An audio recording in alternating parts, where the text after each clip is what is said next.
Dans ce nouveau podcast de la chaire Reset, Réseau électrique et société en transition, nous sommes aujourd'hui en compagnie de Jean-Baptiste Gouasque, qui a quitté son poste de chargé de projet au sein de la chaire et qui va à la rentrée poursuivre dans la voie de l'autre côté du tram à l'université de Bordeaux et va aussi quitter notre chère université Bordeaux-Montaigne pour lequel il a réalisé un master en histoire économique. Alors JB, tu es dans la chaire depuis maintenant 2 ans il me semble, et tu as occupé les postes, comme tu me disais en off, d'étudiant-chercheur, chargé de projet, t'étais aussi en stage en mission recherche-action. Qu'est-ce que tu peux nous dire un peu sur ce parcours un peu atypique ? Alors déjà, bonjour à tous. Donc, en fait, j'ai occupé un peu toutes les places qu'on pouvait trouver dans la chaire depuis sa création. J'ai d'abord commencé en tant que stagiaire. J'ai travaillé en fait sur l'autoconsommation pendant environ 6 mois en lien avec le projet de Gironde Habitat, dont on va parler en détail après.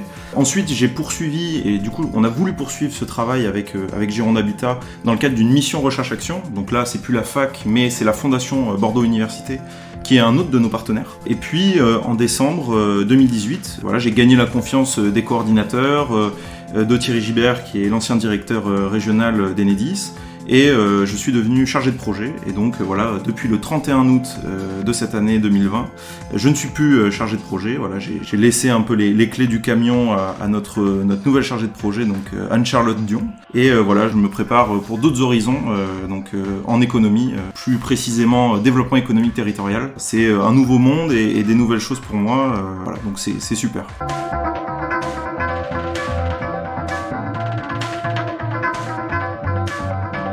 Et bien alors, parmi toutes les casquettes que tu as portées au sein de la chaire, est-ce que tu pourrais du coup nous donner une définition ? Je sais que c'est un peu compliqué dit comme ça, mais une définition de ce qu'est un étudiant-chercheur. Alors, c'est vrai que dans le cadre de mes missions, bien sûr, c'est des choses qu'on réfléchit, c'est des choses auxquelles on pense. Et avant tout, je pense qu'un étudiant-chercheur, c'est un étudiant qui a pas peur de se salir les mains, qui a pas peur de se confronter à des choses qu'il connaît pas. Parce que voilà, si on faisait de la recherche sur les choses qu'on connaît, c'est beaucoup moins marrant. Et de fait, voilà, c'est un étudiant qui avant tout n'a pas peur de mettre les mains dans le cambouis. L'autoconsommation, voilà, moi c'est un projet, une chose que je connaissais pas du tout. Et donc j'ai dû, avec des coupures de presse, avec des articles sur internet, avec aussi des consultations auprès de professionnels, voilà, comprendre et appréhender ce phénomène de l'autoconso ou des choses comme ça. Et en fait moi j'étais qu'un modeste étudiant qui sortait de L3 histoire, donc voilà, pas du tout spécialisé dans le domaine de l'électricité et de l'énergie. Et dans le cadre de mon mémoire sur la territorialisation des politiques énergétiques en Aquitaine, j'ai voulu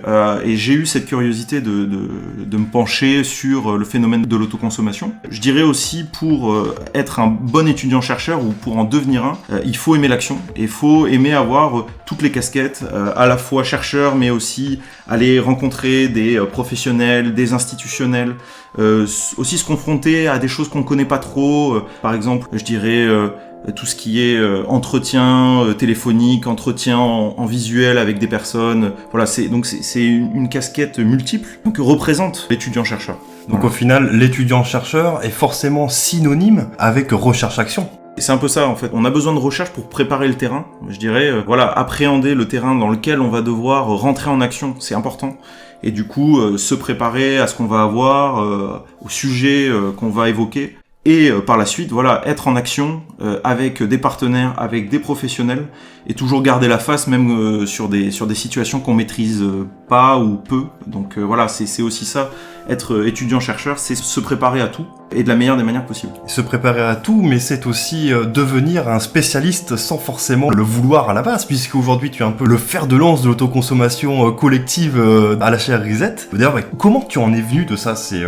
Est-ce que c'est les coordinateurs, c'est Cyril Abonnel ou Jordan Provost qui t'ont proposé ce sujet de l'autoconsommation, ou c'est toi dans le cadre de ton mémoire qui s'est dit pourquoi ne pas inscrire ma recherche en sciences humaines et sociales dans le cadre de mon master plus dans l'action justement comme tu viens de nous le décrire ? Alors il y a 2 éléments qui sont importants dans ce projet-là. Donc là tu parles de l'autoconsommation, c'est un projet qui a lancé en fait la recherche-action de la chaire.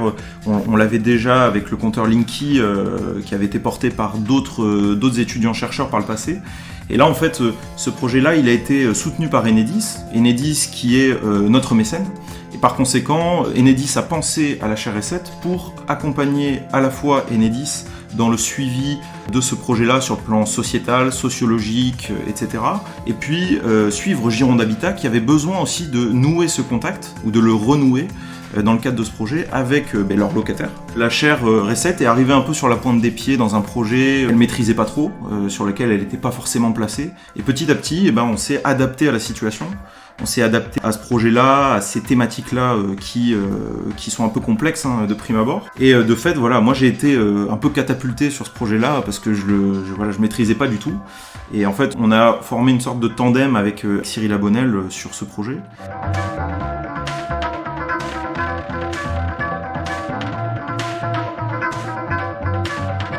Par la force des choses, j'ai été l'un des pilotes de projet de l'autoconsommation en lien avec Gironde Habitat. Et voilà, de fait, c'est un peu arrivé par hasard, mais c'est un sujet maintenant que j'apprécie, que je suis beaucoup, et que j'ai intégré par ailleurs dans mes recherches personnelles, dans mon mémoire, comme une nouvelle manière de consommer, donc une adaptation des comportements.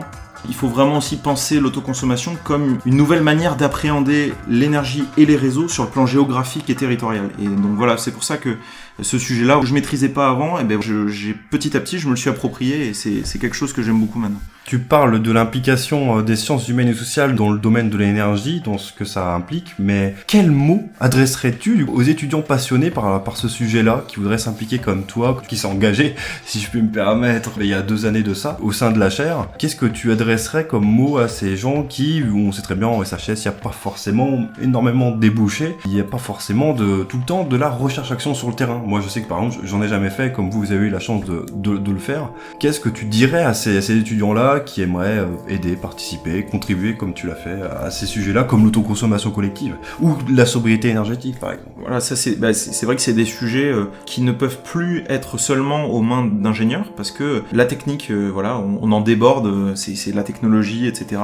Et d'ailleurs, je conseille un article de Marie-Christine Zellem sur le tout technologique et un peu la chimère technologique, où on ne réglera pas tout avec de la technologie et qu'il faut un peu de sociologie malgré tout et un peu d'accompagnement sur ces questions-là. Et de fait, moi je dirais à des étudiants intéressés par l'énergie que on a notre place en tant qu'étudiants en sciences humaines et sociales, qu'on a notre place dans ces thématiques, sur ces sujets-là.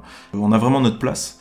Que ce soit sur le plan historique, parce que tout ce qui se passe maintenant, c'est le résultat d'années d'évolution, que ce soit de la législation, que ce soit sur l'évolution des paysages, l'évolution des infrastructures, l'évolution même des acteurs institutionnels, les régions qui prennent de plus en plus de pouvoir et de plus en plus de responsabilités sur ces questions-là, les villes qui sont de plus en plus responsables sur les questions énergétiques.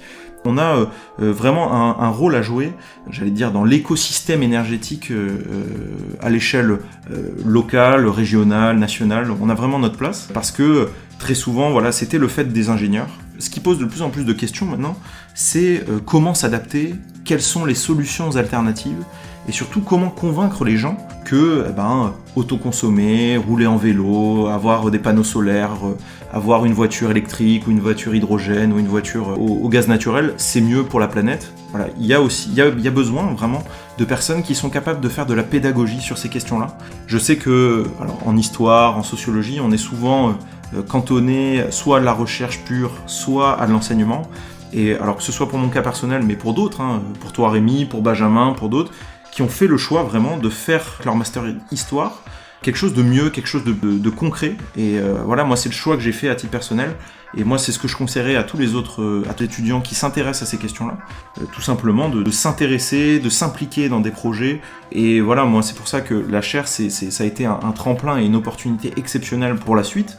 C'est que voilà, on est dans un organisme de recherche qui valorise vraiment les sciences humaines et sociales pour le compte de l'énergie, pour le compte de l'environnement, et de fait, voilà, moi je leur dis entre guillemets de pas perdre espoir, mais surtout de s'impliquer et de savoir vraiment ce qu'ils veulent montrer avec leur bagage intellectuel et puis leur bagage universitaire.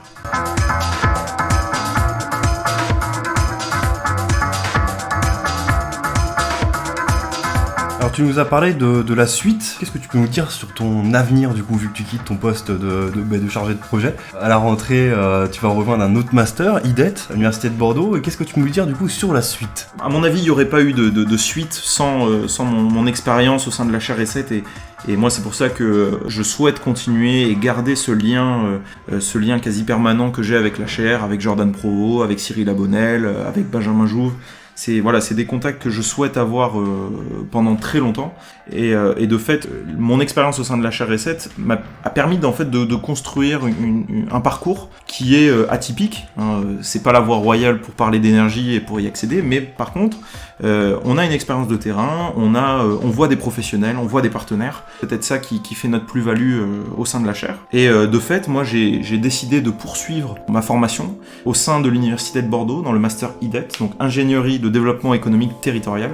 Avec ce master, j'ai envie de densifier un peu mes compétences d'analyse territoriale sur le plan quantitatif. Voilà, je vais avoir beaucoup de matières, analyse spatiale, économétrie et compagnie, mais aussi pouvoir densifier mes réelles compétences qualitatives sur l'analyse des territoires, financement, administration, institutions, et vraiment pouvoir en parler avec la plus grande facilité. Mon mémoire sur la territorialisation m'a permis déjà de faire un bon éclaircissement sur toutes ces questions-là et sur le millefeuille français administratif. Mais voilà, moi j'ai envie de donner un peu plus de concret à mon parcours. Et de fait, ce master IDET que je vais intégrer en octobre, c'est une réelle opportunité pour moi de densifier mes compétences. Et d'ailleurs, ce master, je vais le réaliser en alternance. Et si tout se passe bien, je risque de le faire au sein de l'entreprise EDF, donc la délégation régionale Nouvelle-Aquitaine à Ravzy. Et donc voilà, moi, ce qui m'intéressait en fait dans mon parcours et dans mon avenir proche, c'était en fait de toujours garder ce lien avec l'énergie, de jamais le perdre, et de pouvoir le combiner avec une science du territoire et aussi avec une science de l'innovation, de pouvoir mêler en fait ces trois thématiques. Et là, justement, je vais beaucoup travailler sur les questions de l'innovation, sur les innovations territoriales, comment accompagner les collectivités locales dans des projets d'innovation énergétique. Et c'est ce qui va, je l'espère, constituer mon futur. Toujours, ces questions territoire, énergie, c'est vraiment ce que je souhaite faire pendant un bon bout de temps. Merci beaucoup Jean-Baptiste, j'espère qu'on te retrouvera quand même pour un podcast un jour, je l'espère, et d'autres projets, en tout cas aussi concrets et innovants que tu as réalisés au sein de la chaire. Je pense que on peut tous te remercier en tout cas pour ton action. Avec grand plaisir. Et qu'on te reverra très bientôt parmi nous. À bientôt.